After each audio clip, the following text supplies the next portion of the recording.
त्यांच्या पतीच्या संशयास्पद मृत्यूचा ही घटना आहे. त्याच्यामुळे त्यांनी मुख्यमंत्र्यांवर 40 आमदारांसह दबाव आणला पाहिजे गृहमंत्र्यावरती की FIR घ्या. काल रोहित पवारांनी राज ठाकरेंची भेट घेतली आणि या भेटीनंतर जी राज ठाकरेंनी पत्रकार परिषद घेतली त्यात अनेक मुद्दे उपस्थित केले आणि त्यात ते असं म्हणाले की या सगळ्या प्रकरणात सुनेत्रा पवार अजून गप्प का आहे. हा प्रश्न मी सुद्धा विचारला होता. हा जो प्रश्न आहे सुरुवातीपासून मी विचारतोय की पार्थ पवार याच्यावरती बोलायला पाहिजे. ज्याने आपला पती गमावलेला आहे त्या सुनेत्रा पवारांनी ह्याच्यावरती बोलायला पाहिजे. मी असं म्हटलं त्या सरकारमध्ये त्या डेप्युटी CM आहेत. FIR घेत नाही म्हणजे काय? उपमुख्यमंत्री सुनेत्रा पवार यांच्या पतीच्या संशयास्पद मृत्यूचा हा विषय काय म्हणतोय मी.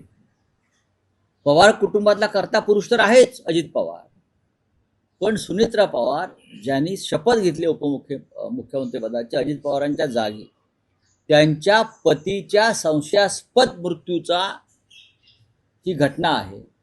त्याच्यामुळे त्यांनी मुख्यमंत्र्यांवर 40 आमदारांसह दबाव आणला पाहिजे गृहमंत्र्यावरती की FIR घ्या.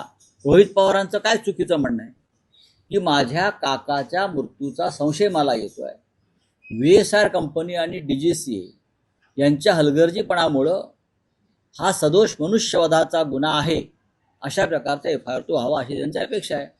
हीच मागणी ज्याने आपला पती गमावलाय, ज्याने आपला पिता गमावलाय त्यांनी केली पाहिजे, पण ती का केली जात नाही हा प्रश्न आहे.